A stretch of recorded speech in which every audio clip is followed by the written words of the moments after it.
Okay, welcome to this week's episode of KUDEN Radio. Dai-Shihan Miller here from Warrior Concepts. Here in East Central Pennsylvania, here in the U.S., for those of you who are not in the U.S. Anyway, not sure if I'm going to have James tonight. There's lots of things going on. This was actually our first class back at the dojo, not physically at the dojo, but for the dojo since the fire. So we were out for like 5 weeks. And fortuitously, there is a park like diagonally across from the front door. As a matter of fact, we watched the dojo as we're training in the park, just in case somebody shows up and doesn't know where to go. Anyway, I had a couple of students there tonight, and it was good to be back in training. Luckily, there was lots of trees, so we could move into the shade 10, 15 degrees cooler than it was actually in the sun. But had a good time.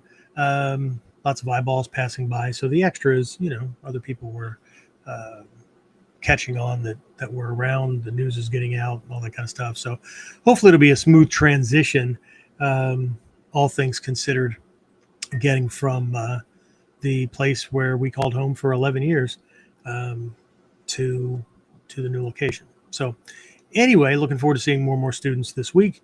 And for those of you who are not local, well, we've got some other things for you coming up, which I'll talk about during the show. However, what I want to start off with is I'm sure a lot of you, right, subscribe to or have found along the way different martial arts magazines and things, right? There was a couple of different kung fu, karate, but a big one was Black Belt Magazine. And Black Belt Magazine had or has, I haven't, in all honesty, haven't looked at one in quite a while, but I've got this whole library of them currently in storage, but in three-ring binders that had these little magazine keeper kind of things. And so there is a letters to the editor section, kind of like an op-ed, opinions to the editor, whatever. It's a letters to the editor section up front in this one. That's where people can, send in things, and then they pick and choose and put these things in there, right? But I remember flipping through issues of Black Belt Magazine along the way, and seeing the same kind of letter, same kind of piece show up every so often. Of course, it wasn't every issue, but every so often. And the gist of the letter, I'm going to paraphrase, but the gist of the letter was my friend, right? It could have been them, who knows? But my friend, a third-degree black belt, a second-degree black belt, a fifth-degree black belt, fill in the blank, right? With years of training, tournament wins, whatever, phenomenal superstar in the dojo, got jumped on the street, in their home, whatever, right? And lost badly, right? Some died, some ended up, in the ER, some ended up, whatever, right? But the gist of the letter was like, how could this happen, right? What went wrong, right? How could my friend, who has all this fight experience, lose to some thug, to some irate family member, to some, street criminal, whatever, right? And the answers were always kind of the same. And that was that, your friend was trained, with discipline, in rules, in honor, just long slew of things, right? But again, the answers always included, but the attacker, right? The assailant, the street thug, whatever, right? Man, these guys will do whatever it takes to win. And while that's not wrong, and it's not what the mentality should be, I think that's still kind of incomplete. I think it misses something crucial, something really important. And so during this episode, I want to dig into that missing piece, or at least one of these missing pieces, right? But I think this is a critical one. It's one of these overlooked truths of real world survival that that most martial artists never really train for. I'm not saying that it's not given lip service in the dojo. I'm not saying that it's not touched on here or there, but to be trained for it, not the tournament, right? Not the street fight they imagine in their head, right? But the attack that actually comes. That's why in that little promotion piece that I put out, the little slide that you might have seen if you checked in earlier, where, as a part of the imagery, right, I've got these two thugs, right? They're wearing ski mask, terrorist mask, whatever. One's climbing, some stairs or whatever. This is not the two bulls bump shoulders on the street. Now they're going to square off and be dipshits or whatever, right? The attack that actually comes, right? And that's a tall order, right? How do we prepare for, one of these things, right? Well, again, during this episode, I want to take a look at one of these things that I was introduced to day one, and I don't know who's training for these things. I don't mean it was being told to them, right? Like they were taught the lesson, lecture based or whatever, but it's actually a part of the skills, the drills, the training, right? So again, this is KUDEN, and we're about to talk about why most self-defense fails when it's needed most on the street, where it counts, right? So we'll talk about that and more when we get back. So, the big question is this: how are self-defense and success-minded people like us, concerned citizens worried about protecting ourselves, our loved ones, and the things we care about from the monsters we know exist in the world? How do we train in a way that gives us the skills, knowledge, and understanding we need without becoming paranoid fighters or killers ourselves, and yet still allows us to be the hero protector the world needs us to be? That's the question, and this podcast will give you the answers. My name is Jeffrey Miller, and welcome to KUDEN Radio, real training for real people in a real world. All right, and we are back, and apparently I do have James. Hey, James, how are you? Hopefully cooling off at this point. At least I think he's there. Anyway, he's in the back. There he is. Ta-da! Look at that. He just pops her up. Right? Sneaking ninja attack. You did okay? Am I coming across okay? Yes. The gain is okay? Awesome. Fantastic. Right. Hopefully you're okay. You obviously didn't melt today. I didn't. Awesome. All right. Let's see. Who do we have leading off the So far, Trinity, Maui, and Terrence have all checked in. Awesome. Okay. I already announced tonight was our first night back training in a park literally across the street from the new location. So that worked out well. Lots of shade trees. Just had to shift a little bit just before class got started so we could stay in that 10-degree cooler shade. But I did have people bring make sure you bring plenty of water. I had a case of water. Didn't know how many people were going to show up for the first class, but and bring hand towels, keep the sweat off. Nobody wants you dripping all over them. Although I think I just something recent I just did. I was talking about a lot of people have never felt an attacker on them. I don't mean a fellow competitor. I don't mean not to take away from those kind of fights. I'm not taking away from those kind of fights, but I'm talking about somebody that you didn't agree to get into close, personal, intimate contact with, right? When you can feel them, when you can feel the sweat on their body, when you can smell them, rancid breath, all kinds of shit, right? That'll change you forever, I promise. And if it doesn't, well, fantastic. Although maybe some counseling's in order. So anyway, so cool beans. I do have some announcements I'd like to kick off with here. If you're on a recording, if you're listening through one of the audio only podcasting services, Apple Podcasts, iHeartRadio, Spotify, all the hundreds of places that we can be found these days. If you're listening to this after the dates I list, ignore them. Okay. So first of all, just because the doors are open on this for anybody that's looking for it, fall camp, right? Or fall, the Japanese name for it that I gave it years ago, Nimpo no Aki Omatsuri. Omatsuri is a festival or a big gathering kind of thing. So, but Ninja no Aki, we know what ninja is, right? Aki is autumn or fall, right? So it's our fall weekend intensive, our annual Ninjutsu camp training. These things usually have a theme. This year, the theme is Juppo Sesho. Juppo Sesho.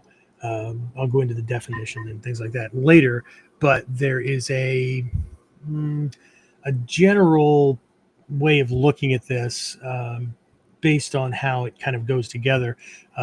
It can mean infinite victory. That'll give people all like that warm and fuzzy feeling. What do you think, James? Infinite victory, right? So, but what it really is looking at are the core principles and concepts within this art, right? It's about half a dozen to ish, right? Depending on how you count them, between 6 and 10 core principles and concepts that everything else is built on, and not just techniques, right? Life skills, relationship, interpersonal relation, those kind of things, right? That if we could master these, then doesn't matter. Weapons, unarmed, verbal, doesn't matter, right? This is what everything is based on, and I'm also going to be touching on something that for years I've been calling universality of technique. And what that means is it doesn't matter if we're doing something unarmed, we're doing something with a weapon, we're in an argument with somebody or being, yelled at, we're dealing with a pushy salesman, whatever. Ichimoji no kata is Ichimoji no kata. Ichimoji no kata, the strategies are the same, right? That doesn't mean if somebody calls you a name, you whip a Ichimoji no kata on them and pop them in the uko and drop them, give them a little nappy nap as much as you want to. I'm talking about understanding the principles and concepts, right? So the doors are open for that. I do not have the full event page up, although everything that I would put on the event page, or not on the event, on the event page, I put on our event page, right? So if you go to onlineninjaacademy.com/events, it's the first listing below the header. Can't miss it. It says Ninja no Aki Omatsuri and Juppo Sesho. Can't miss it. James, I say that, right? But how many times do people miss things? So that is October 17th, 18th, and 19th. Right now, the only thing that's up is for in-person and virtual for the entire weekend. Okay, for the entire weekend. I will put some other things in place as I need to. As a matter of fact, I was just notified by 2 of our Inner Circle Shinobi Kai members that they can only make it for a day. So I've got to get that in place, which means I have to work out the single day rate, I guess, for Inner Circle and for not Inner Circle. And while I'm at it, I might as well do the payment plans, right? Although I'm probably going to let it go for about a week or so, just to see if anybody needs that kind of thing. So, but what you can do if you go there, right? If you go to event onlineninjaacademy.com, there it is, right there, lower part right there, right? / what I say it was events. There you go, events. And if you scroll down, look at the information about the thing, and then over on the left-hand side near the top are the buttons for being there live and being there virtually, right, via Zoom.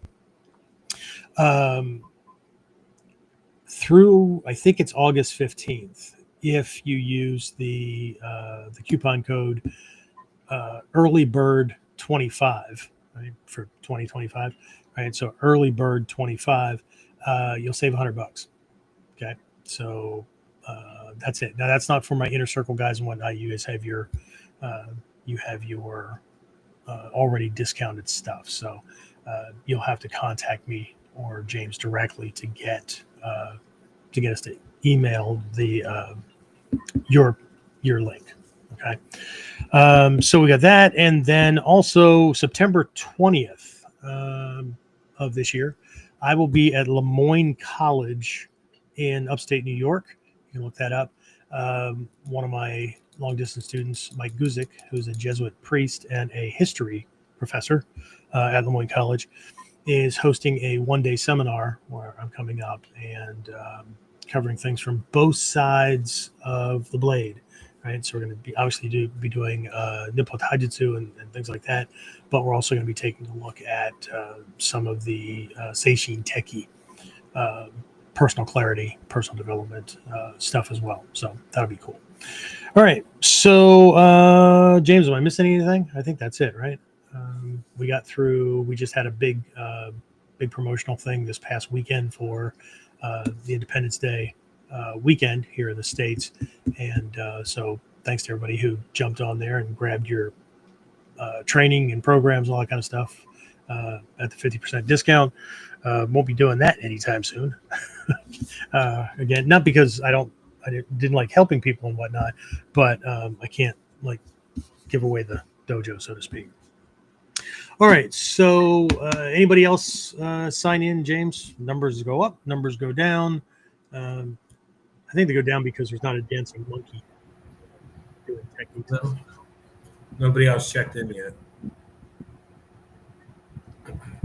All right, how are your days going? How'd your weekend go? Busy. Fill yourself up on hamburgers and hot dogs and beer? No. No. Yep. I fired up the barbecue on Saturday. I think it was Saturday. Was it? I don't know. It's a long weekend I'll have to do. So at least fired up once for the summer, so I can say I got some use out of this thing that I spent money on. Anyway, no, it was good. It was good. So take a little time, but back to things, right? So okay, so got those things out of the way. All right. Anybody on with no questions, comments other than hi, hey, nothing like that? All right, awesome. All right, well, let me just jump into things then, and we'll just keep on going. So if you were on earlier, before I ran the intro video to officially get this thing started, I was talking about martial artists not really training for certain aspects of a real survival situation. And I'm not going to go into that. I'm not going to repeat it. There's always going to be the recording later, so you can always catch up on that if you're running a little bit late, right? But we'll call it the episode premise, right? Or the problem that I really want to go into during this episode is that most self-defense systems fail not because they lack techniques. This is kind of like the music industry, right? Just if you ever stop to think about, regardless of top 10, top 100, whatever these countdown things are, right?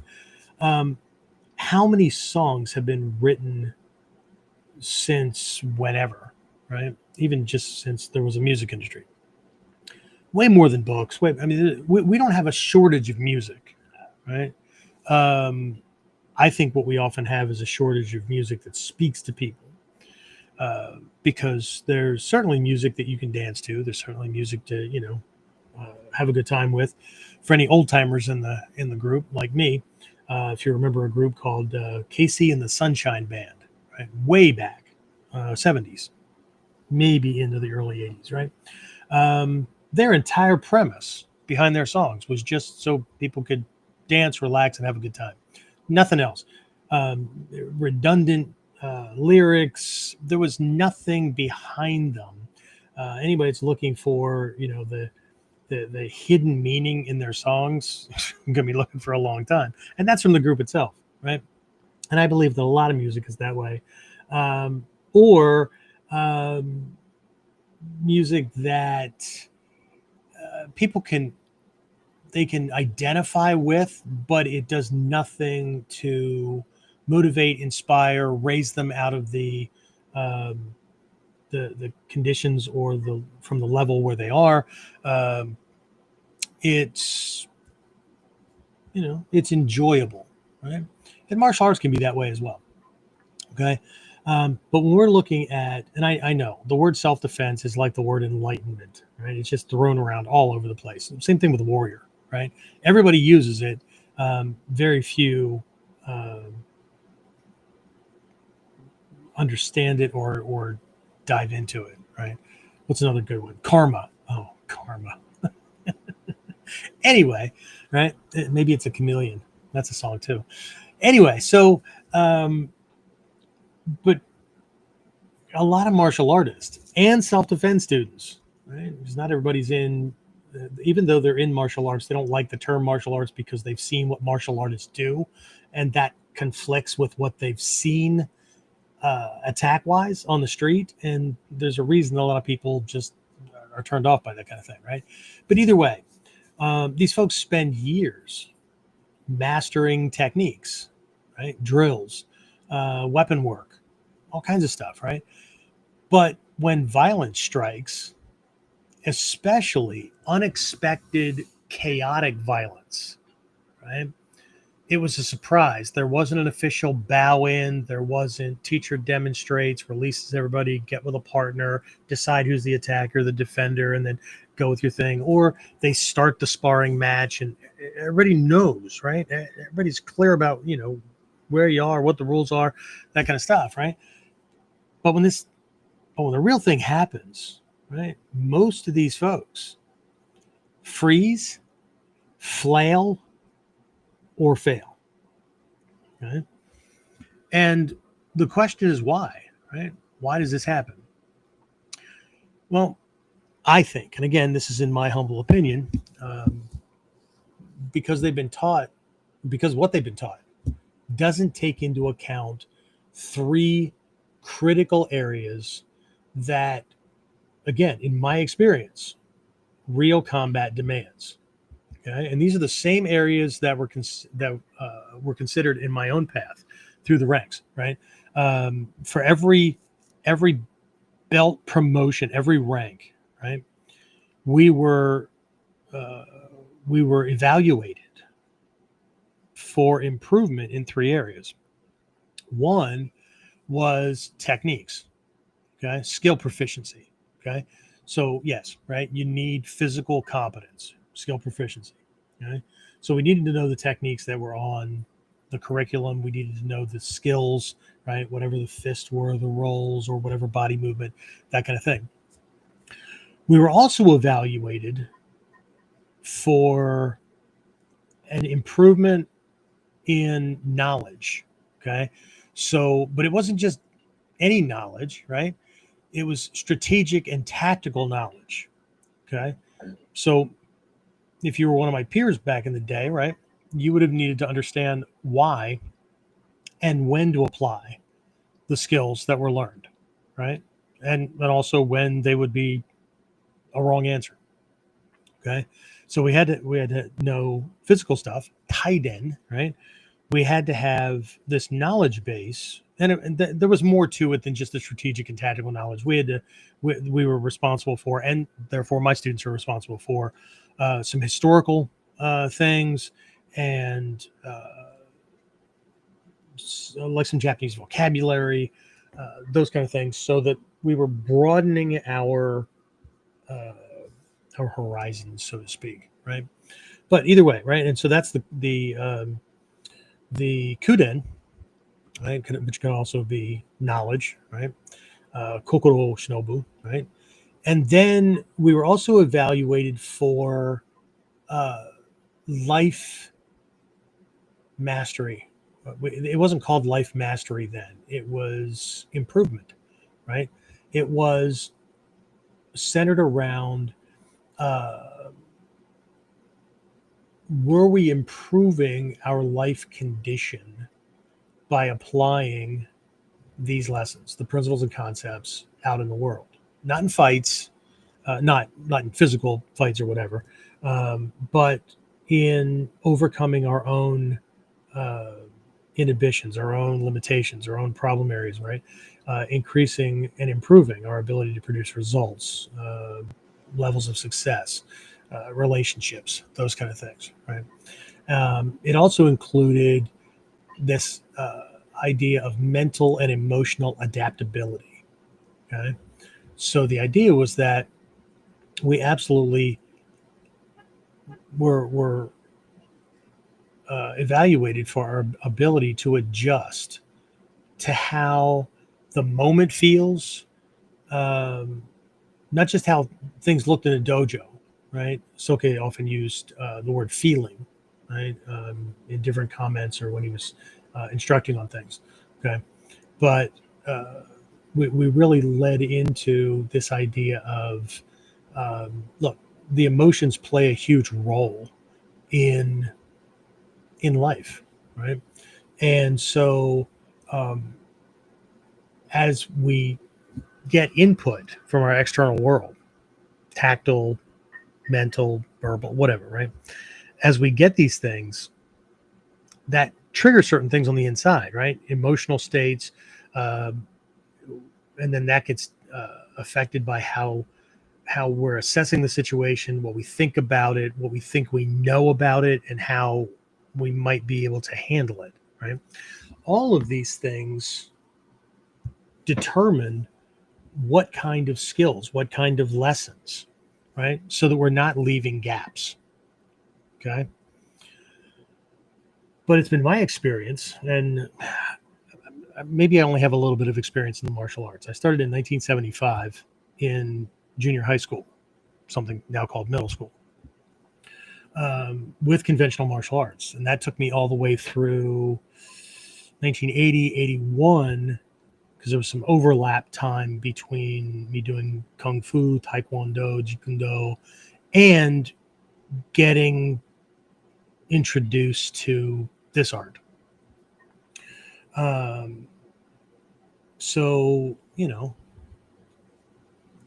a little more than half a decade.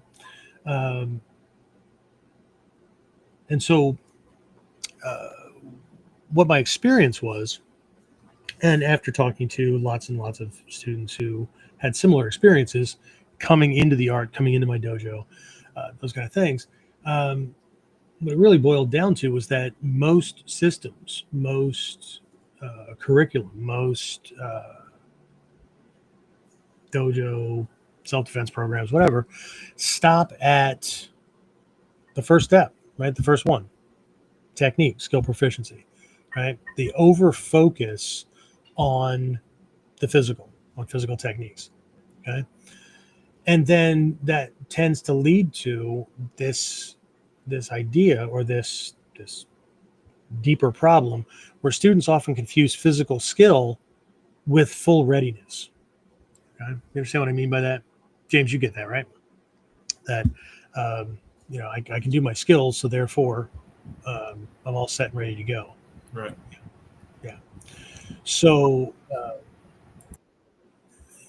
again, based on my experience and based on conversations and my experience, not just in dojo as students, but being invited into dojo as a guest instructor or whatever. I remember being in Nacogdoches, Texas. One of my students, originally, she and her family started out locally, and her and her son earned their black belts from me. She had earned her adult black belt, her son earned his junior black belt, and she's a university professor. And they ended up in Texas at a different university. And one year she invited me down there as a guest lecturer to speak on warriorship. And when she brought me in, she actually set up other opportunities for me to speak. So it wasn't just kind of a one-off thing. And then I'm just kind of, touring the desert of East Texas. So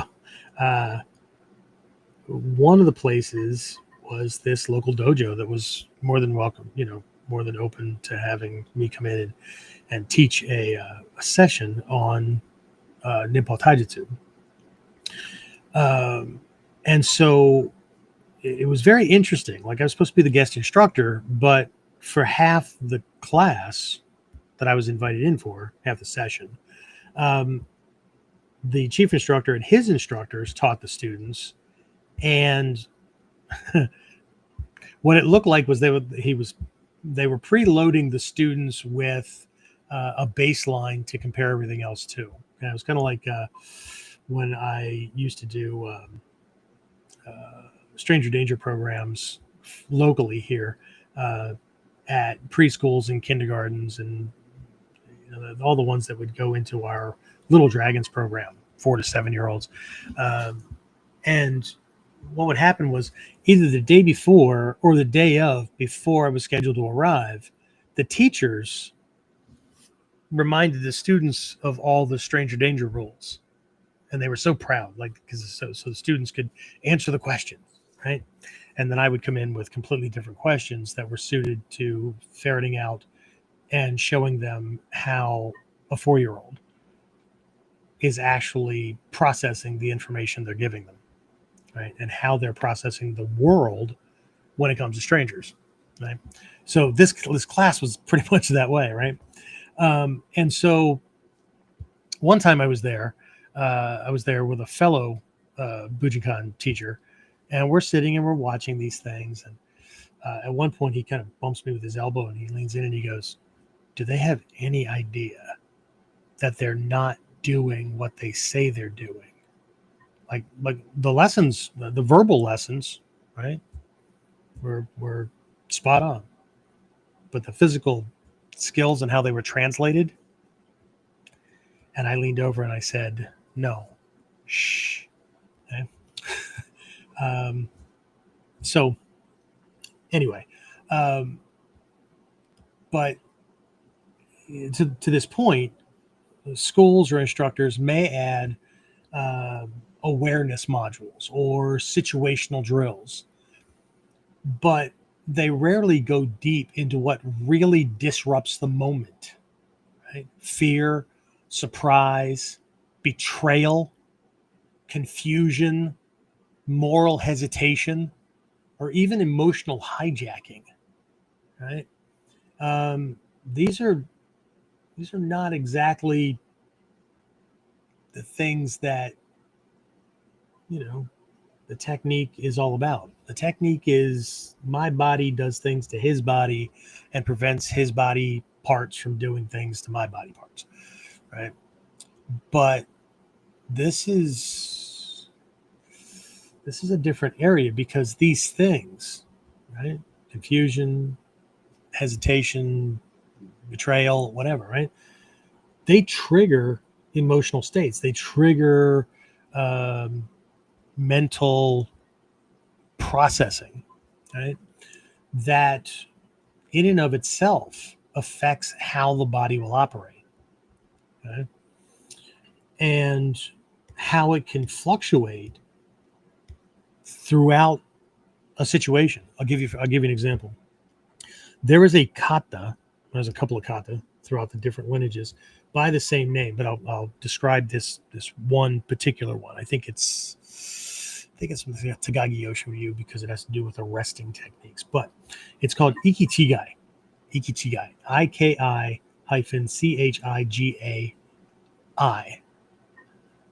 Chigai. Maybe E.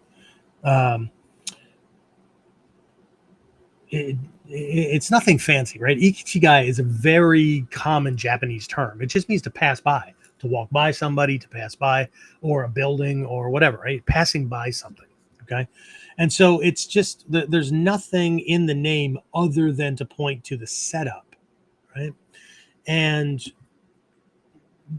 what it involves is, you're walking by this person that you would never take on face to face because their skills are better, or if you put them on guard, they'll take defensive or offensive action, those kind of things. Again, strategy plays a big role in these things, right? Way too many people train face to face when that's not what this art's about. Unless you're going way back in Koto Ryu before the adjustments made by Takamatsu and Hatsumi Sensei. So as you're moving along, you snag this person's arm, right? Your arm snags theirs in a very natural way.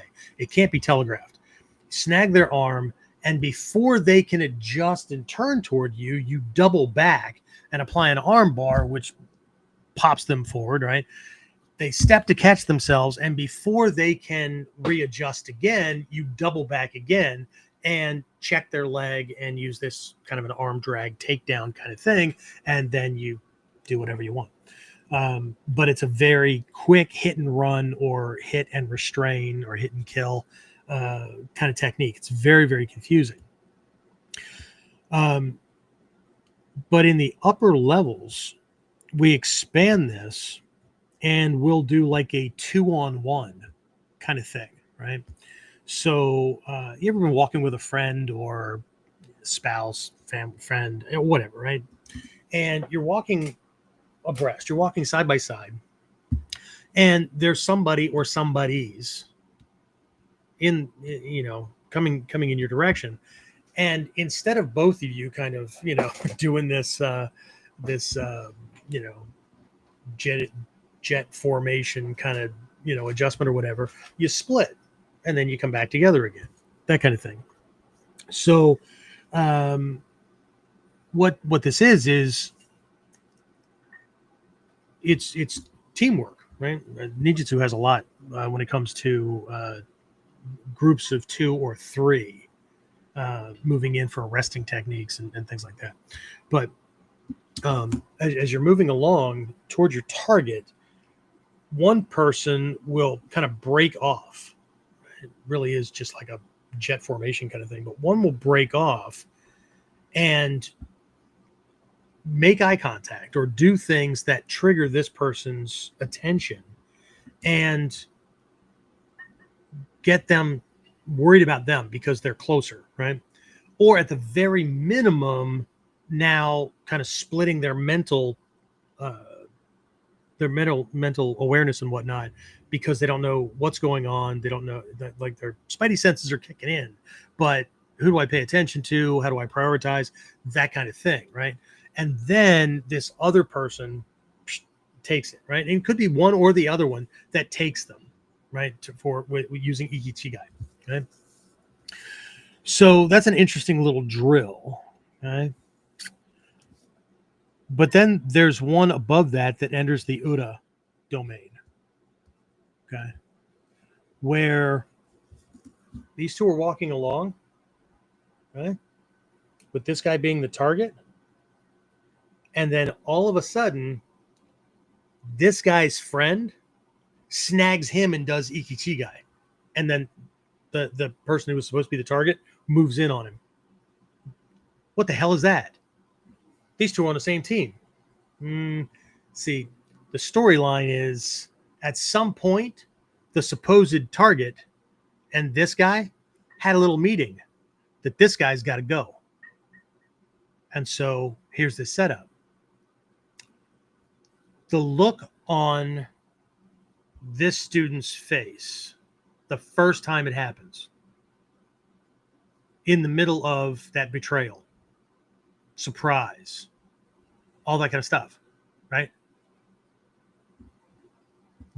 That's what we're looking for. Okay? So we train for that. Where your friend's not your friend. Where the enemy's maybe not the enemy. Right?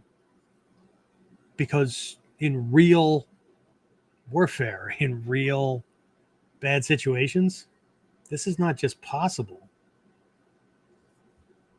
if we're not paying attention, right? If we accept things just as they are, these things become very likely, right? And then what ends up happening for a lot of people in today's world, including martial artists, and you can see it. They post all over fucking Facebook and every X or Twitter or whatever, every platform that they can piss, moan, and whine on.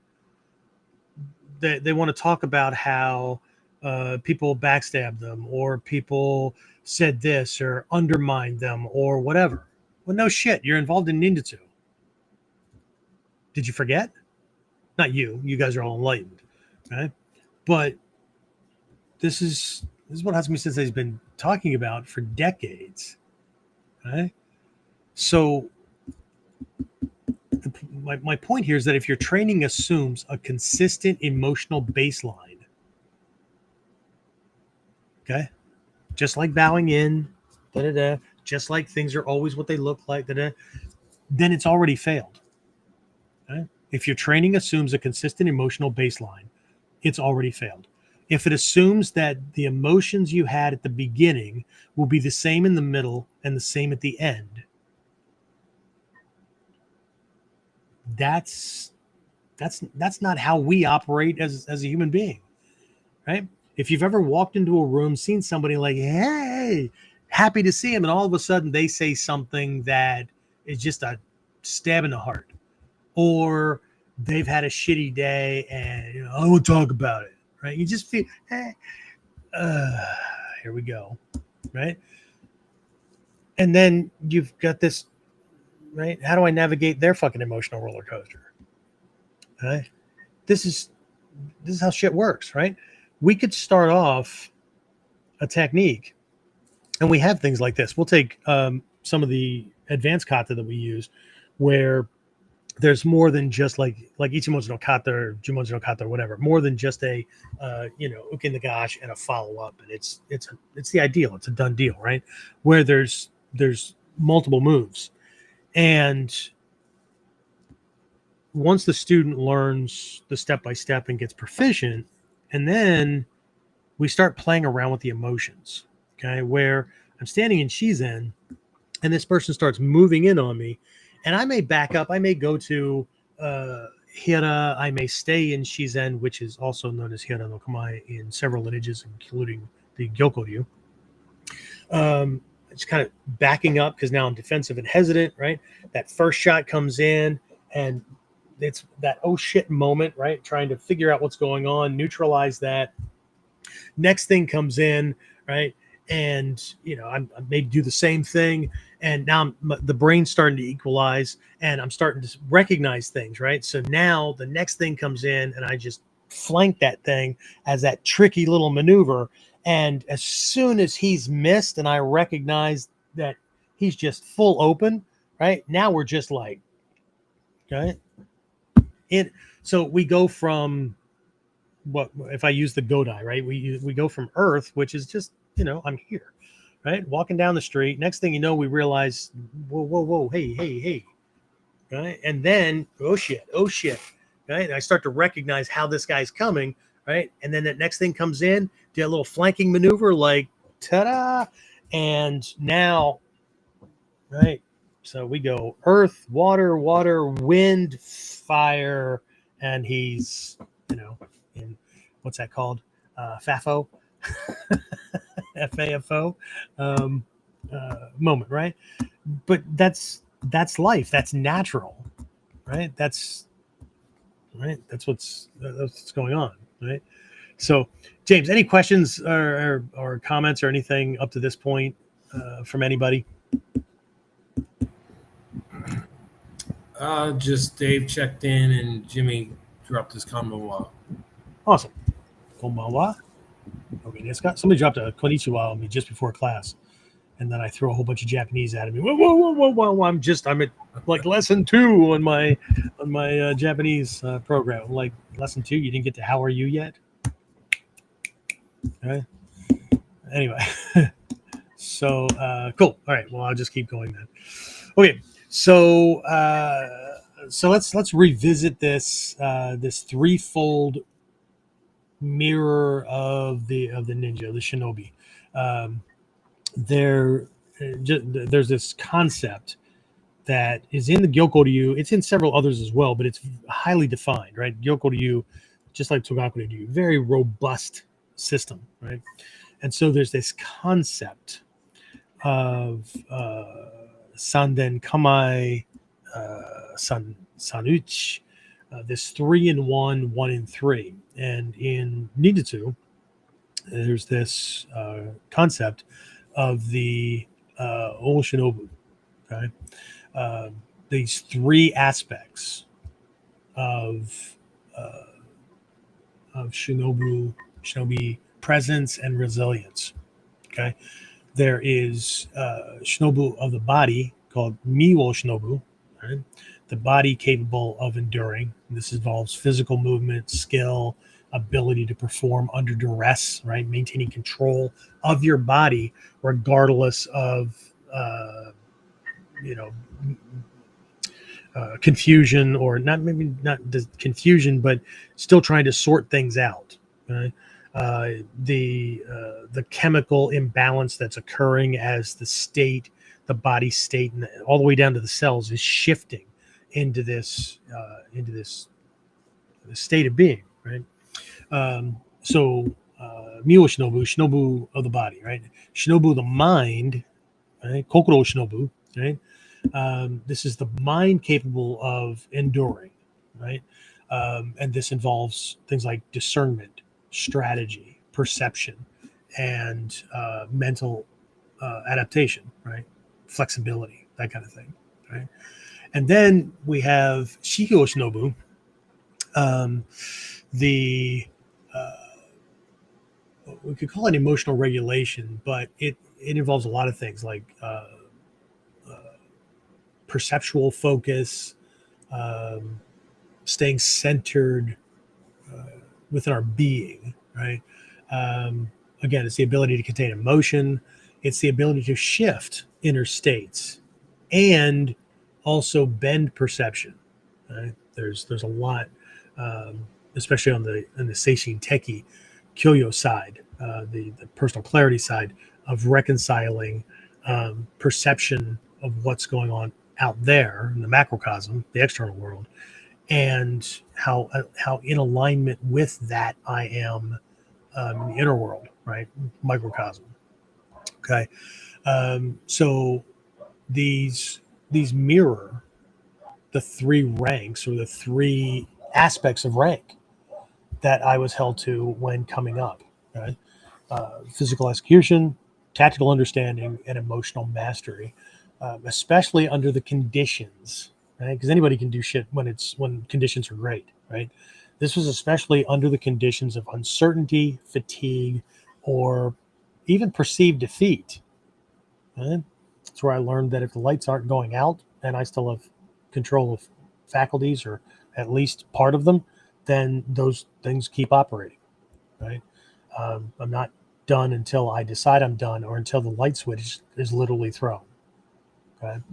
Um, all right, we've got a thunderstorm kicking up, so hopefully that doesn't affect our internet, and we can keep on moving. Right. So this is where I want to focus during this episode, is the emotional influences, right? The emotional elemental influences. Okay. Because each fight, each attack scenario doesn't just have physical dynamics. Okay, it has emotional terrain, and it's a good place to start when students focus on the physical techniques and their skill proficiency and whatnot, because you have to be able to do them. Okay, but that's not the entirety of a fight or a survival situation by any means. Okay, just some examples of these little shifts, right? Um, getting sucker punched from somebody you trusted, right? Or you turn a corner and suddenly you're in a crowd of aggressive teens, right? Like teenagers, right? The ones that think they're all that in a bag of chips, and they're going to hide behind the law, right? They're willing to break it, but if you break it, then they're going to tell their daddy, who's going to sue you, kind of thing. Not that I know anything about dipshits like that in the world. Okay. Or getting caught up in a moral hesitation before acting, right? That kind of thing, right?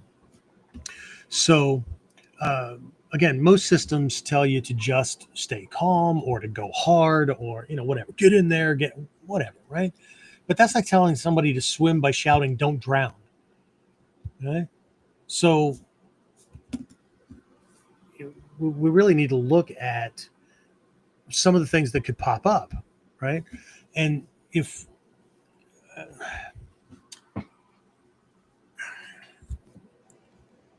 a lot of you that train with me and maybe even have gone through the Toshindo program with Stephen Hayes, or downloaded freebies or whatever, you might be familiar with the 5D framework that discern, defend, disrupt, deliver, discern. It's this framework that we use to make sense of where we are in an altercation, and we talk about what goes on in each of these things, right? Like discern, right? We're paying attention, and from an omote perspective, right? From an outer perspective, what are we paying attention to? Well, we're paying attention to our environment. We're paying attention to, did I wear the right shoes for this particular ground floor, whatever? And, how am I going to have to adjust? Or did he wear the right ones before he decided he was going to jump me? Whatever, right? Clothing, their posturing, all kinds of things, right? What fight style does it look like this guy is leading with? Lots of things like that, right? Defend then is neutralizing what he throws at you. This is not about beating his ass or anything like that. It's about not getting hit or grabbed or stabbed or shot, or at least not getting that to the degree where the TV gets turned off, right? So I want to neutralize the force of his attack so it doesn't shut me down. And then at some point, when I see an opening or whatever, I'm going to do something to disrupt. Okay, so I'm going to break his balance. Okay, I'm going to cause confusion, whatever, which is mental unbalance.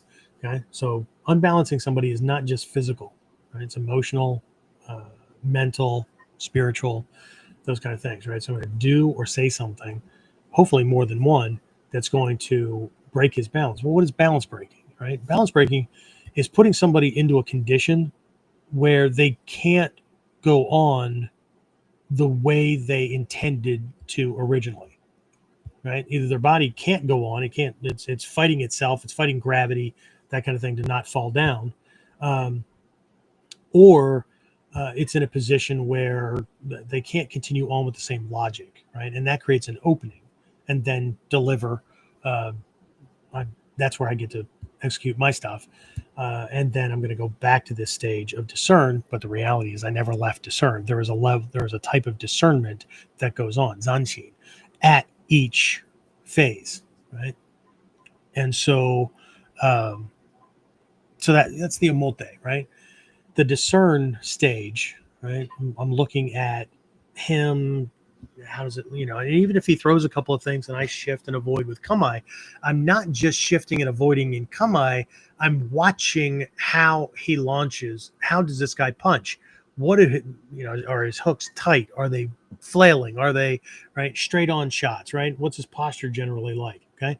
Of course, it's not a scientific evaluation. I'm just catching glimmers of, and if I've done my training and preparation, which is what training is, right? Preparation, then I can identify him or identify these things as I go, much like when I was in the military back in the 80s, and we had enemy recognition cards. And so some of these cards were for vehicles. Some of these cards were for aircraft, that kind of thing. And what they were a silhouette. And by silhouette, you had to identify, was this a Hind D helicopter? Was it like a Zagorski? I guess that was the Hind D. Was it, which particular tank, whatever, because they all had specific weaknesses, right? And so if I've done my homework, if I'm not just scrolling YouTube to be entertained by Hatsumi Sensei videos or this or that instructors' techniques or whatever, but I'm doing homework on how different boxer types punch, posture, those kind of things, right? How different karate practitioners do things, how different, right? So I can read these things, but that's the omote, right? The ura discernment here is in my own emotional state. Where am I? Where am I in my head? Where am I in my heart? Okay. And there's a bunch of things that where I could be, right? Again, we're not emotionally flat. And if you are, I suggest a checkup from the neck up. But as much as we would like to believe that, right? Well, every time I'm in a fight, well, then I would suggest that you're probably always in the same type of fights against the same type of person. And that's not what I'm talking about, right? So, but where could I be? Based on that person, what that person is doing, because we could be triggered completely differently. Based on a stranger, but is the stranger in a shirt and tie, 3-piece suit? Happen to be, who knows? We're at a wedding, a funeral, whatever. Shit goes bad. Could be a family member. No, let's stay away from stranger, right? Could be some, I don't know, jacked up junkie on the street or whatever, right? Can have completely different emotional responses or reactions just to what the person looks and acts like. Okay, let alone bringing in friends, family, or whatever. Okay, get sucker punched by a friend and your brain racing to, wait a minute, did that just happen? Right? Okay, so but if we go through the elements, at least the base 4, and take a look at 3 or 4 possible emotional states that either we could have been in before the situation, before it started, right? Last week I talked about being injured before the thing even started, right? But in this case, right, maybe I came out of a situation and I'm in this state, or the first engagement created this state, right? But from the fire element, we could be looking at rage, we could be looking at urgency, right? We could be looking at we've already instinctually attacked, right? We've already like just moved, right? Don't know why I did or why I did it. I just, there was that driving feeling to just go, right? From a water standpoint, we could be in a state of withdrawal.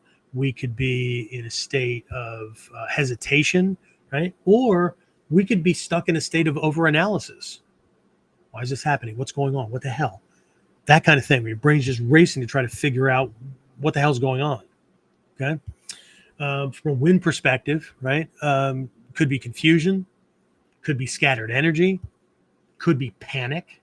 I know none of us would ever do that because we're all that in a bag of microwave popcorn, right? And from an earth influence, right? It could be, I'm throwing this word in, even though if you're in Mikyo training with me, just know that the first word I'm going to use here is negative water. But what it looks like to most people, right? Stubbornness could be in a state of almost an arrogant pride, right? How dare you? That kind of thing, right? Or a level of rigidity, right? Where we either don't know what to do or we're stuck in having to do it the right way, the official way. Okay. And so these states influence what feels possible in the moment, right? Often more than skill does. Okay.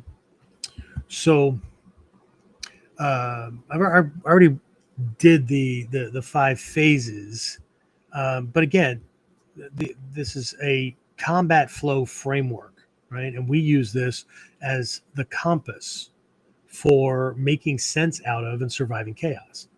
Okay. So again, discern, defend, disrupt, deliver, discern. Okay.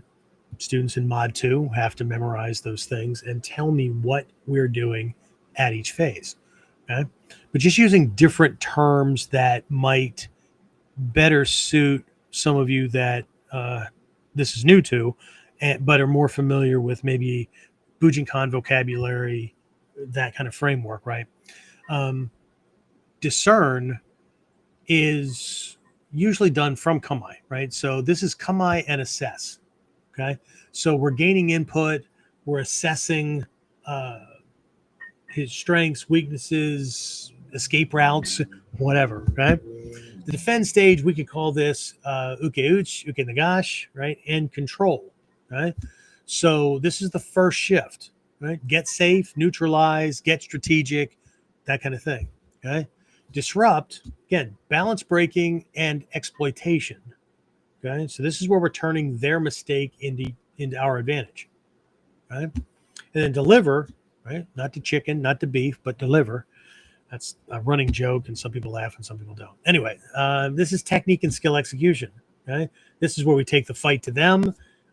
We execute the takedown, control, that kind of thing, and then the final discern, which if this shit's not over with, or if their friend comes in, discern at number 5. Right, phase 5 becomes the first discern in the next sequence.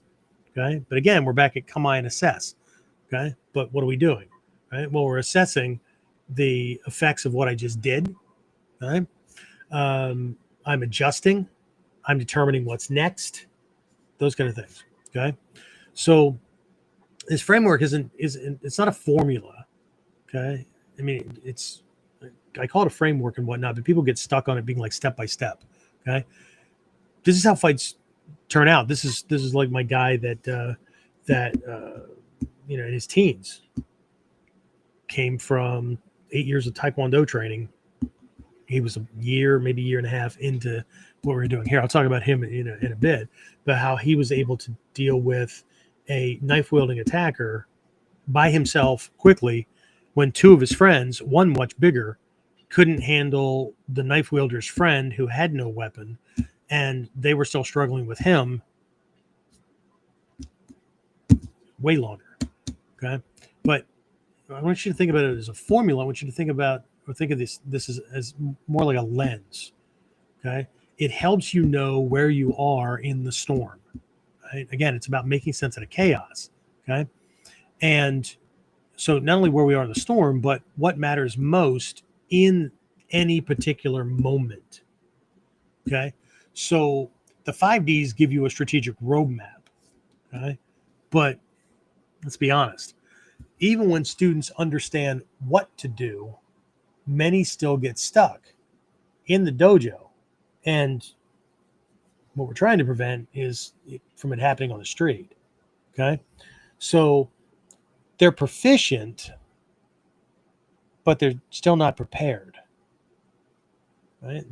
If they're prepared, it's, they can do the moves. But how much stress goes on in the dojo? Even when there's sparring going on, it's still controlled. Okay. So that's why I developed what I call the 0-point framework. Right? Some of you guys already had this. You have the worksheet, and you've been through either training segments at a camp or in class or whatever, right?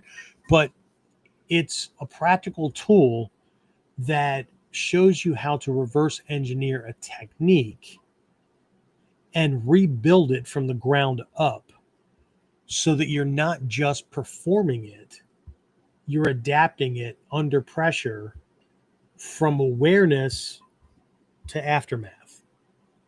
Okay. So,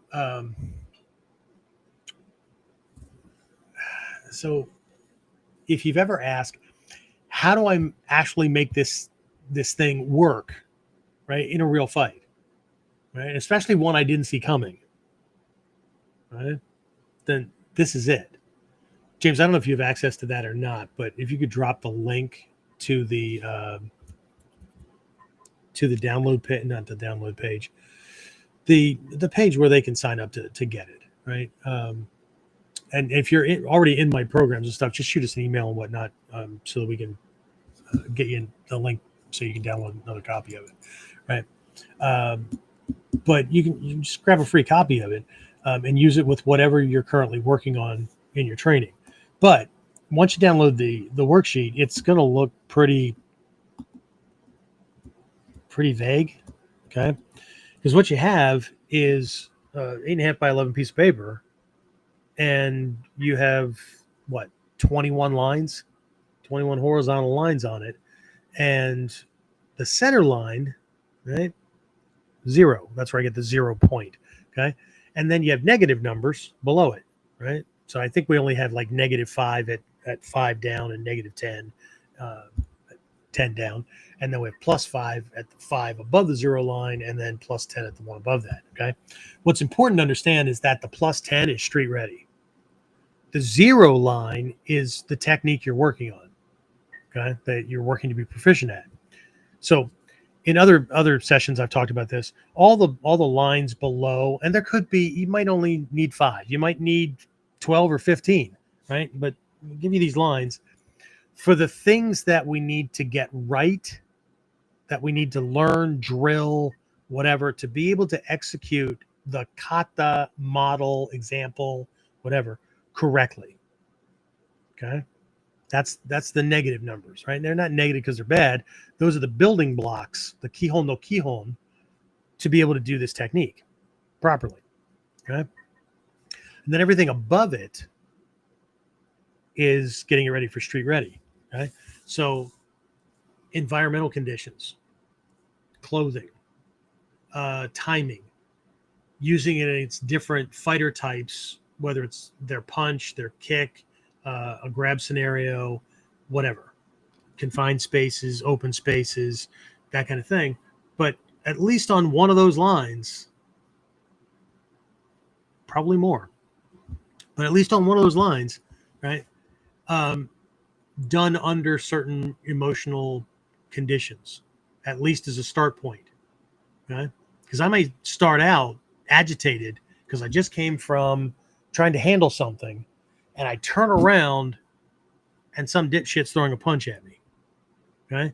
Now, not only how do I deal with this, but how do I get my head and my heart more straight or flipped into this thing, which is why in our core curriculum from white belt to black belt, students need to get a handle on being able to flip their emotional state from one to another as quickly as possible, right?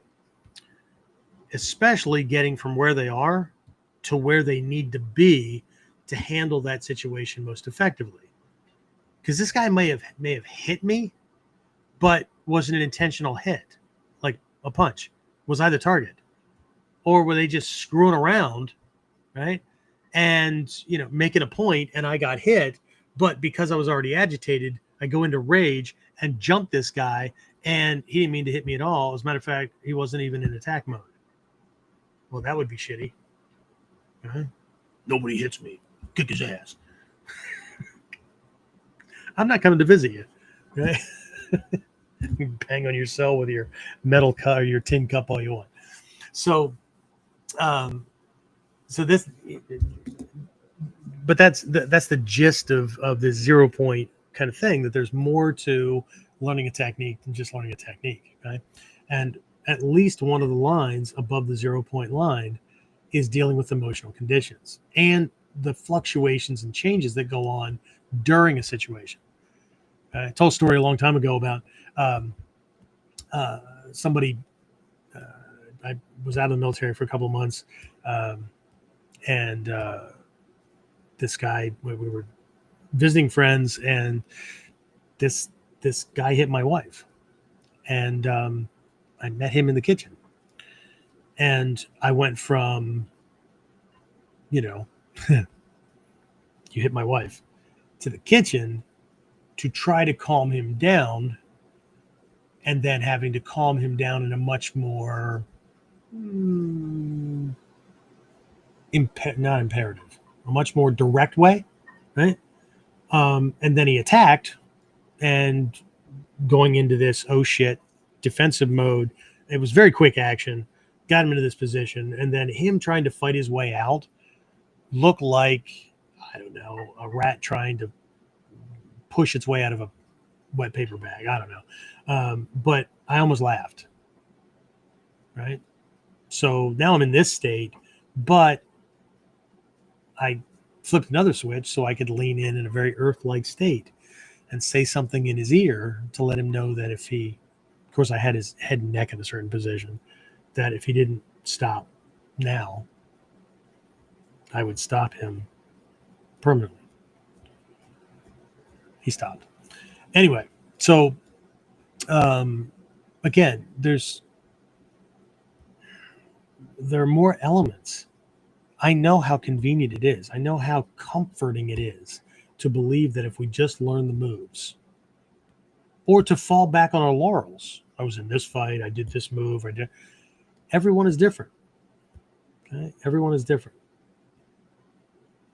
Right?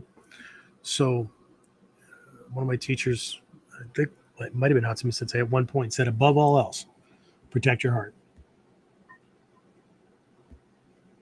Okay? And the kata, that's not what they're there for. However, what we're going to be doing during fall camp is taking a look at these principles and concepts that are easier to see in the kata, and then pull them out and take a look at them from life mastery perspectives. Okay. So if we were to look at this from kind of an application example kind of scenario, right? There's a real reason that some soldiers freeze in ambushes. Okay? There's a study that came out.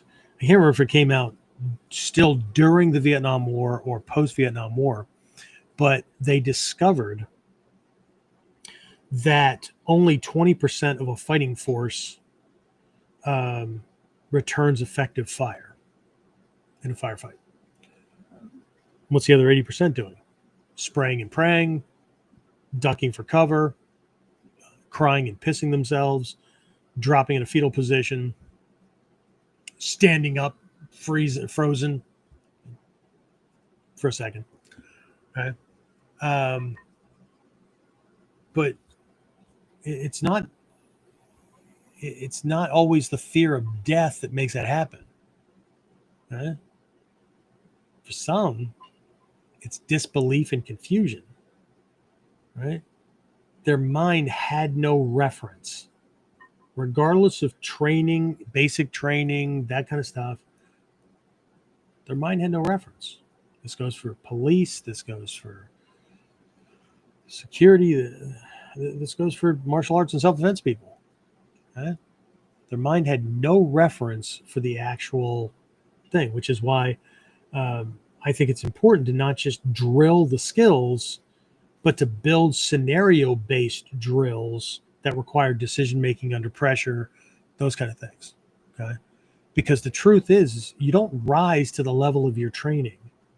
Like I know, how we're doing it here in the dojo, but in a real situation, I will. No. Maybe. But probably not. Okay? Probably not. Okay? You don't rise to the level of your training. You fall to the level of your clarity. Okay? So, student examples, the guy who trains for knife disarms, right? But freezes when it was a family member holding the knife. Okay? Emotional mode override, right? Training didn't include that possibility. Okay? As a military police officer, okay, I was by far, no matter where I went, the smallest guy in the unit. I got a waiver to get in. Okay? There were only a couple of guys in my unit, in one or two units that were smaller than me, and they weren't MPs. One guy was a mechanic when I was stationed in South Korea. One guy was admin, right? But they didn't have height requirements. Okay. And so, right, I couldn't rely on strength. Okay? I had to learn very quickly how to fight smarter, not harder. I had to learn very quickly, right, how to navigate and diffuse situations and things like that, right? Because fighting harder, that's called police brutality. Okay? And I wasn't exempt from it just because I was the little guy. Okay?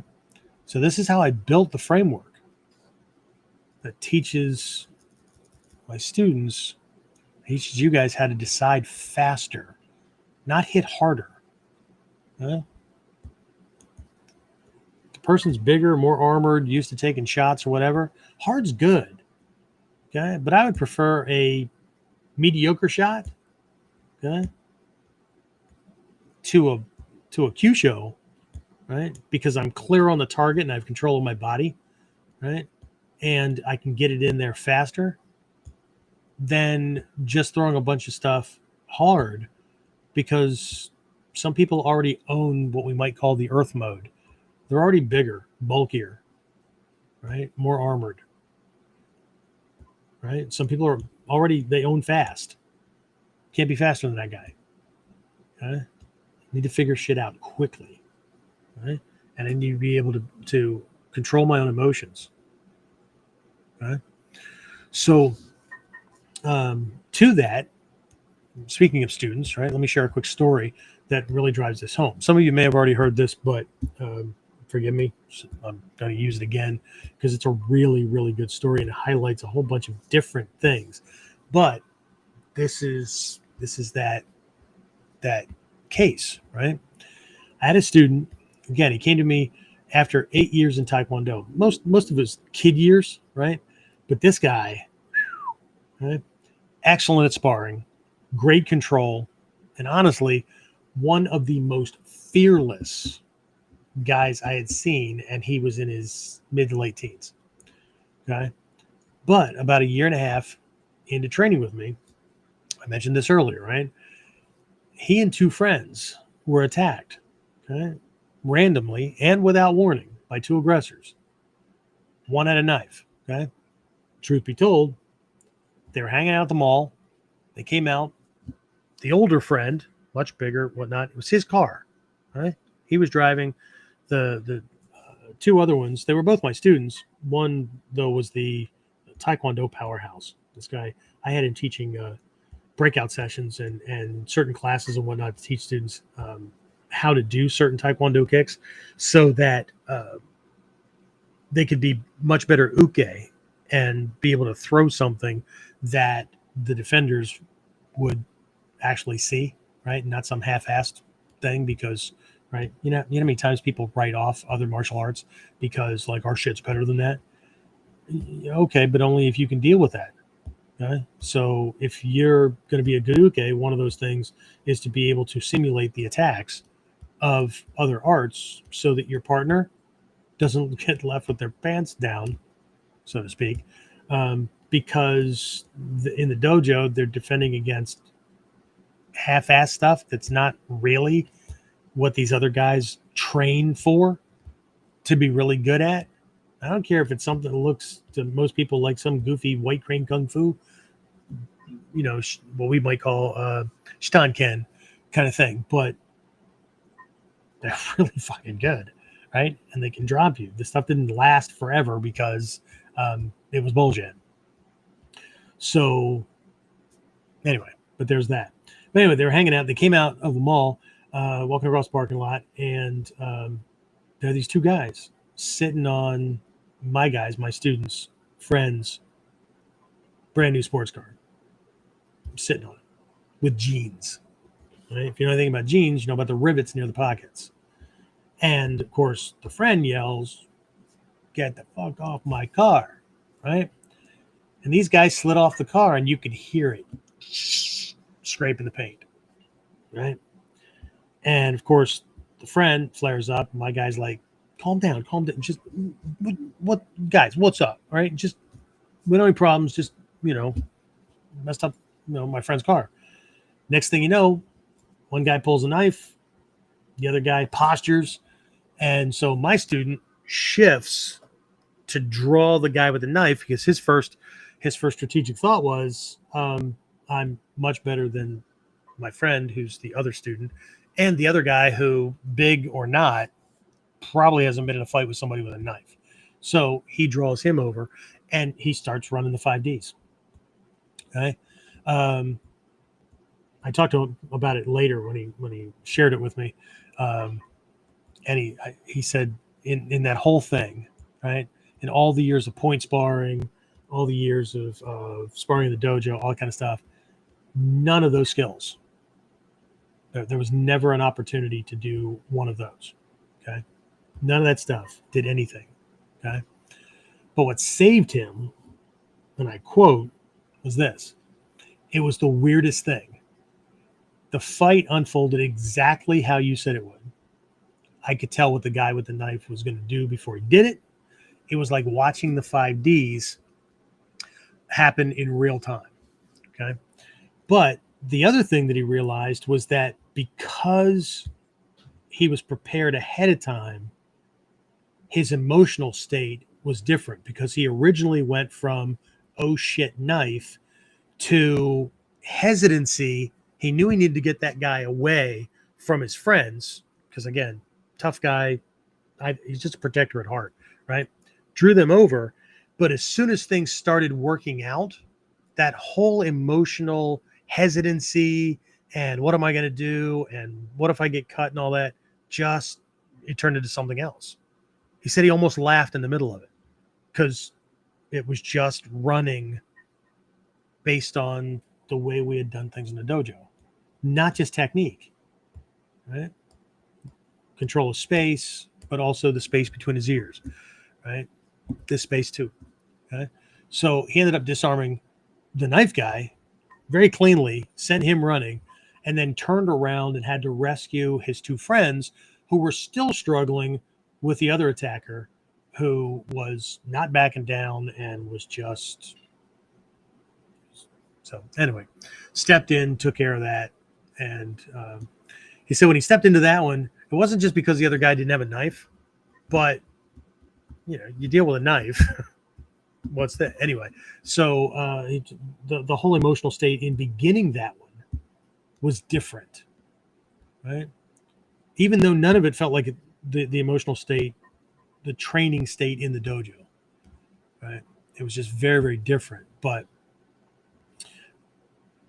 he was really, really glad that we spent a lot of time, way too much time for a teenager, he had to admit, in this boring stuff where we talked about being under certain emotional states because, well, every time I was sparring, I was always in the same emotional state. Yeah, okay. How about this time? Yeah, no, it changed. Okay. So again, no trophies, no points, just real danger and the ability to respond, right? Not react, respond. And that's the difference between training for combat and preparing for survival. Right?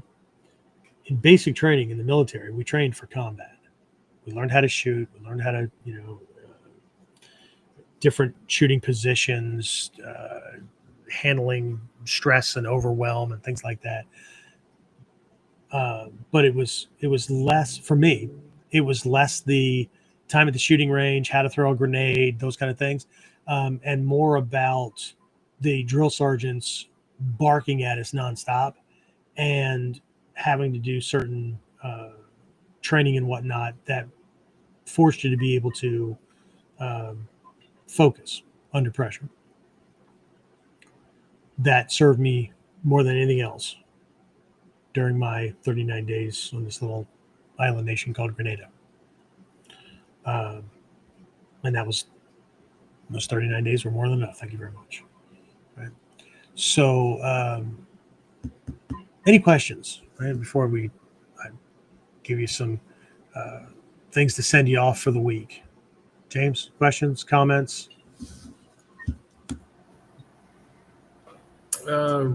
Richard and Jared have checked in, and Dave said it's a good idea in training to pre-decide how far you are willing to go if the situation reaches critical, life or death. Which situations are you willing and ready to take a life? Yeah, so I inherited. Sorry about this. I got to take care of something here.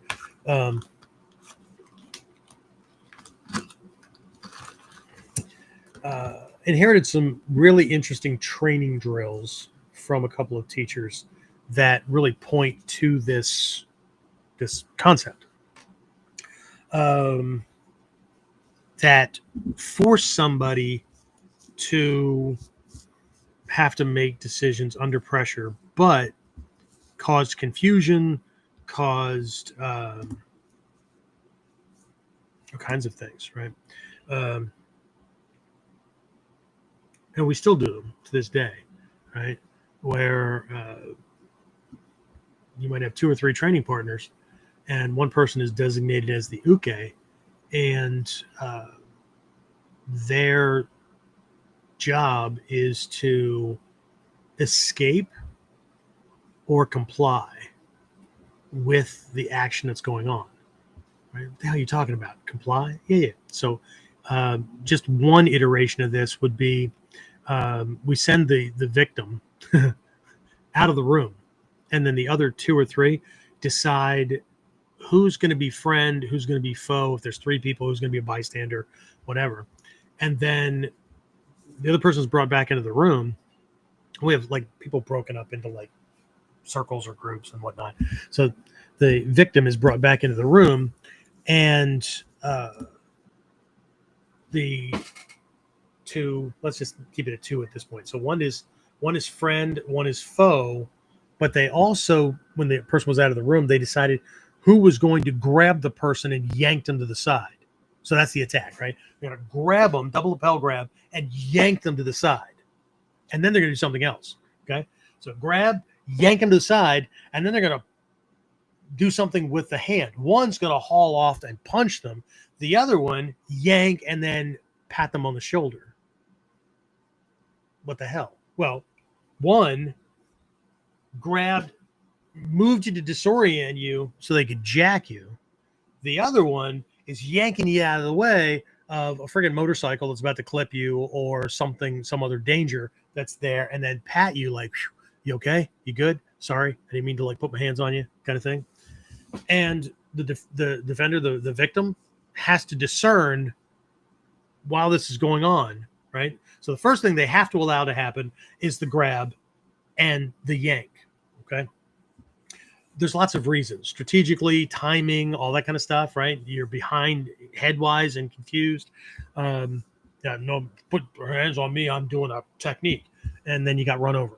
You and your friend got run over. You never got a chance to save you. So the reason why we choose friend and foe is because they're going to take on a certain personality. They're going to take on a certain energy. One's going to be more relaxed. One's going to be a little bit more on, right? But the one or the other is going to grab you and carry out friend or foe activity, right? So they've already decided. The defender doesn't know this. They know the drill, but they have to figure it out mid chaos. Okay. And again, it's not a full on situation, but it's a glimpse. It's a glimmer, right? We have other ones where we will surround somebody, and it could be passive, where everybody in the circle just starts calling them names, right? And the more personal you can make it, the better, right? So the person has to like control this stuff that's going on, right? And the more personal, the more they need control. And other times we might do the same thing, but somebody has a game knife, and so this person, through all this chaos, has to try to get a feel for who might have the knife, and or at least be on when the attack comes, and not be caught up in emotional, psychological, emotional overwhelm. Okay. I've already explained during past episodes what we do for people that are candidates for first dan, second dan, third dan, whatever, where I'll just have somebody either choose you, they're going to be your uke and your training. They'll throw the wrong thing at you, right? Well, that's not what we're working on. Well, now you're going to get hit again. Or somebody who just, walk up and surprise you with an attack or whatever. Okay? Class didn't even start yet. It's talking about class. Okay?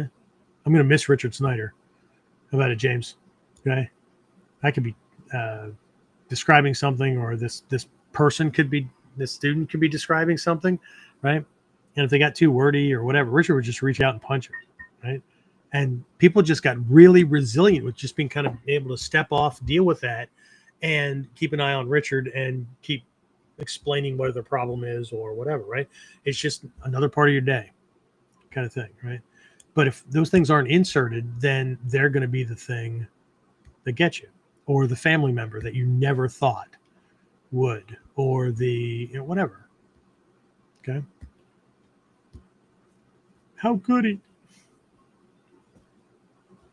The only reason why he couldn't was either his morals and ethics, which obviously changed, or your Polaroid snapshot that they were a fixed unit and it made ego feel good and in control of the world. Okay? It's not that we don't have control. It's how much control do we have when we've lost the control we thought we had. Okay? Anything else, James? No, that was it. Okay. So, what do I have for you? All right. So, here's a little bit of real training that if you want to take this as a little freebie exercise for the week, right? Let's start it here. Okay. So if you're up for it, right, your mission, if you choose to accept it, right? So this week, I want you to, one, review your last 3 training sessions and ask yourself, did this help me navigate chaos or just rehearse choreography? Okay.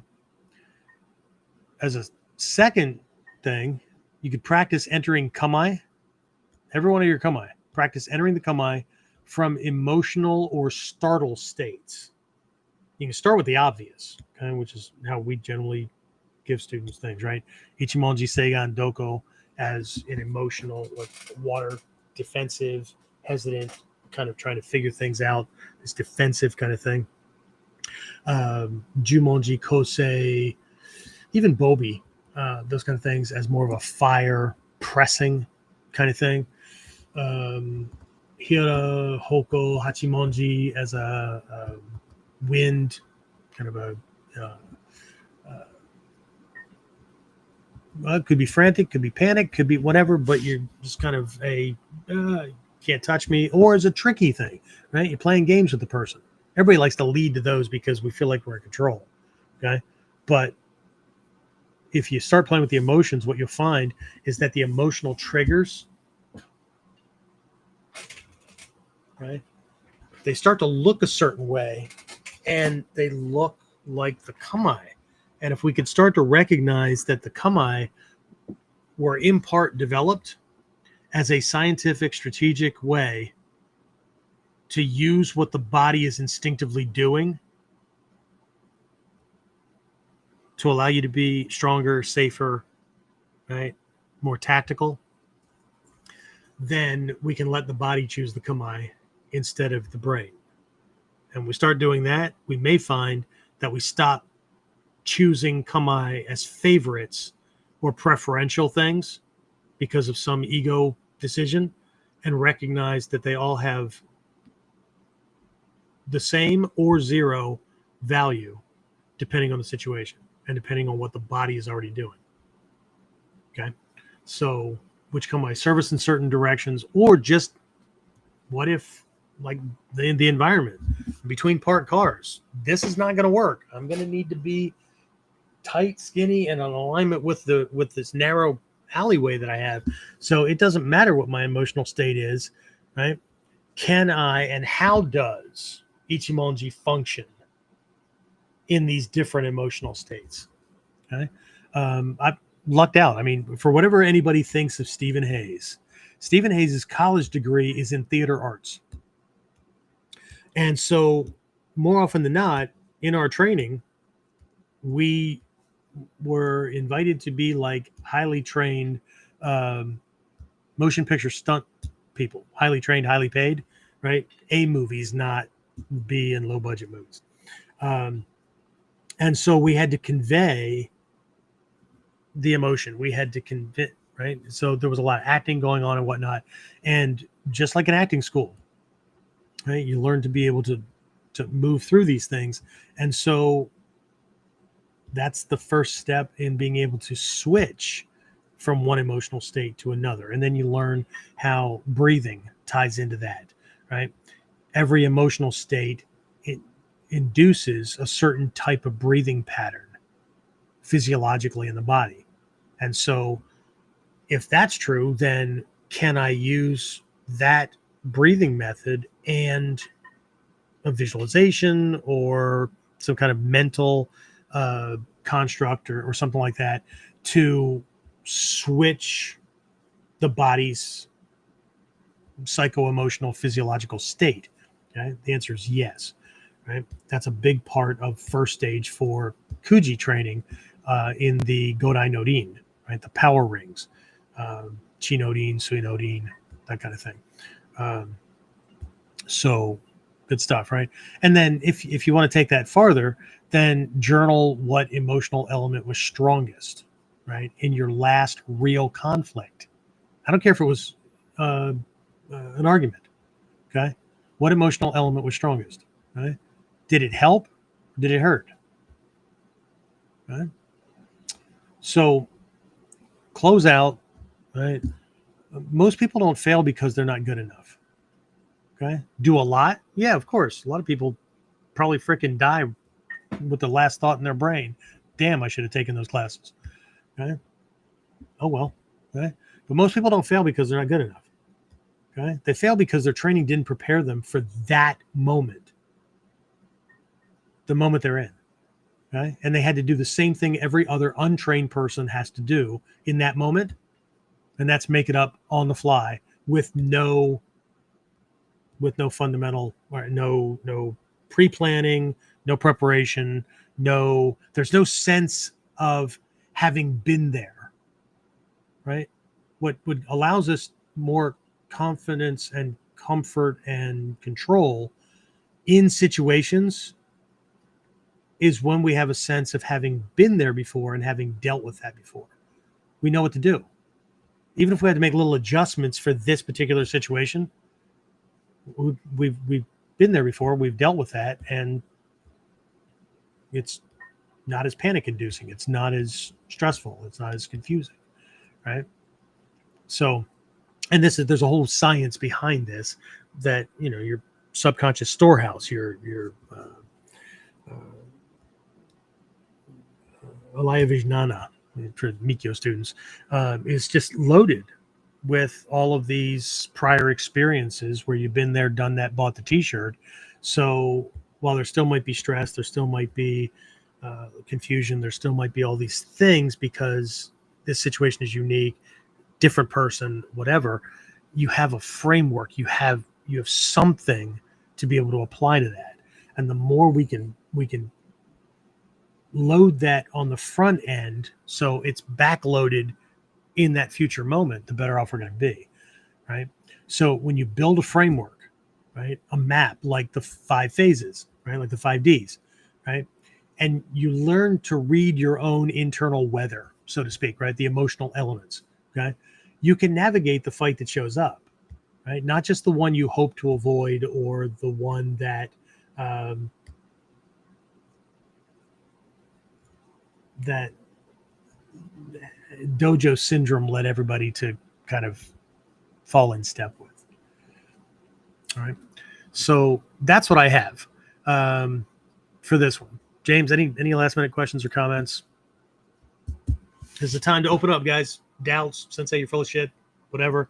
Of course, this is all the stuff that probably keeps us having maybe lower numbers and viewership, but just if you're just looking for techniques, one, any monkey can do the techniques. And two, if you believe that you don't need a teacher or you don't need a guide or a mentor or whatever, you can just go on YouTube and teach yourself. You can just learn from that stuff. If all you're looking for is techniques, yep, you're right. Okay, Hatsumi Sensei used to speak on that. As a matter of fact, he had some of you guys know, he had me write an article about this. We were in a class and he was talking about this very thing, that he doesn't care how many techniques somebody knows. He doesn't care what belt level you've attained. right? If you've never been in an actual situation, you need to talk to people who have, because they may not know as many kata as you know. They may not have the same rank. Hell, they may not have any rank. They may be a white belt, whatever. Okay. But they have something that you don't have. They have experience. And while they may not be able to tell you how to do the kata seion or shiaku or tangeki or whatever, what they will be able to tell you is how you better be freaking training and what better be a part of your training so that you can prepare. Okay. It's like the Boy Scouts motto, right? Be prepared. Okay. For what? I don't know, but you better be prepared for it. It's the same thing Takama Sensei told Hatsumi Sensei. Okay. Which is why ninjutsu is loaded with so many different options, and yet people still think they can pick and choose based on their preferences, based on their personality type. Okay? We're not training for the Saturday night fight 3 months from now. We know who the attacker is. It'll be in a square ring. All that kind of. Okay? We're training for the unknown. We're training for chaos. We're training to be confused. We're training to be hesitant. Right? And if we're not, then we're not training for self-protection. We're training to be a fighter just like every other fighter. Okay? And I don't have discussions about that because I'm not getting in an argument with somebody who is single-minded and thinking that their square peg will fit in every hole that pops up. I was a cop for 7 years, a military cop. The only thing that was consistent was Friday and Saturday night. There were drunks. There were people who got pulled over for DUI and would want to become combative because they knew that rank and all kinds of bullshit was on the line. That when I ended up being trapped on an island for 39 days, that was the size, circumference wise, of inner city Philadelphia, and no place to go but one mountain peak in the middle and a fucking ocean surrounding us, and everybody had guns, and they were still breaking the laws and all kinds.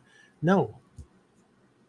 I know general scenarios, and I know that the person who's attacking me probably has, right, a human body built like everybody else's, 2 arms, 2 legs, or whatever. But how many? Armaments, direction. Okay. So, what do you got, James? Anything? No, sir. I don't see anything else. All right. So, go to onlineninjaacademy.com/events, right, and get yourself signed up for fall camp. Okay. We're going into a lot of this stuff much more deeply, right? Jupo Sessho. It was actually the theme Hatsumi Sensei had for the Bujinkan in 2003. Right? Infinite victory requires a greater understanding, which is what people fantasize about, right? Okay? No matter what happens, I will be victorious. I hope so. Okay, but there's a whole lot more than just doing what most people are doing. And here's the thing, right? I know this is cliche, but if you want to, if you truly believe that you're not like most people, if you want to not be like most people, if you want to have the success, skill set, those kind of things, that's way better than most people, then you have got to be willing. You got to stop doing what everybody else is doing, and you have to be willing to do the shit that nobody else wants to do, or they don't think is important, or that's you can't be doing the same shit. Okay? And I normally don't tell you guys what to do because you're your own people and you're adults. You can do whatever the hell you want.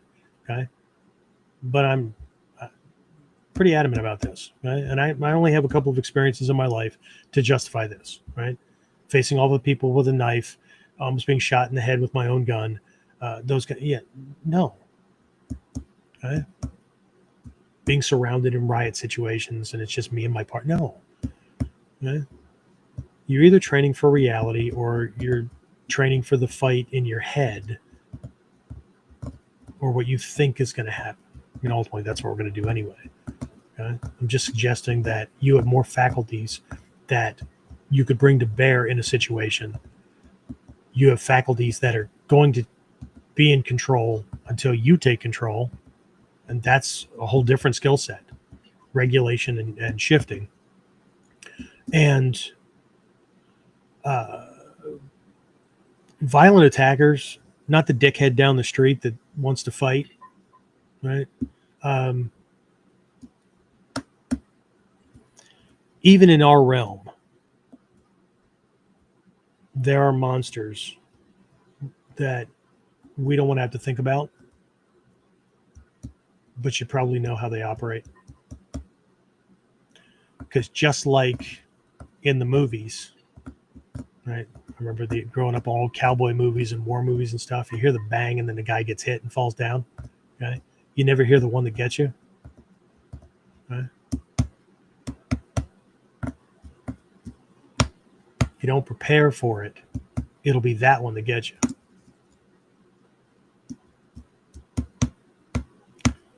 All right. So, fall camp, October 17th, 18th, and 19th. Okay.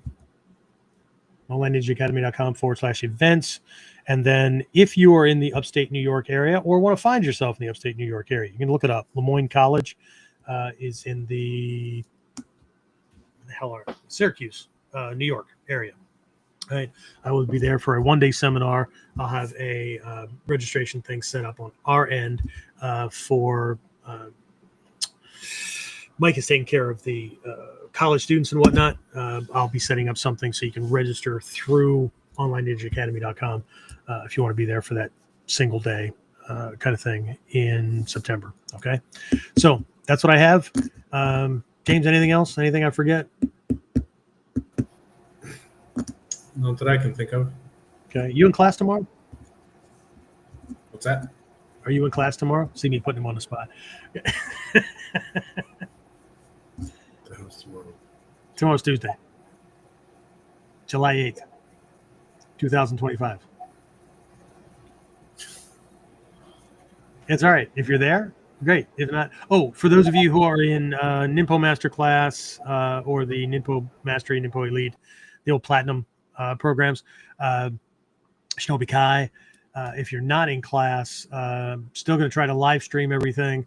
I can't promise that the internet or streaming is going to be as primo as it usually is because we will not be in the dojo. We'll be in that park, and I will probably be using my cell phone either directly or as a hotspot. So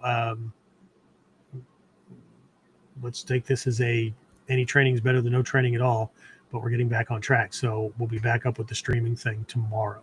All right. So now I've got the last one out that I needed. Okay. Now, is there anything else? No? No, sir. I'm trying to make sure that our video camera is operational.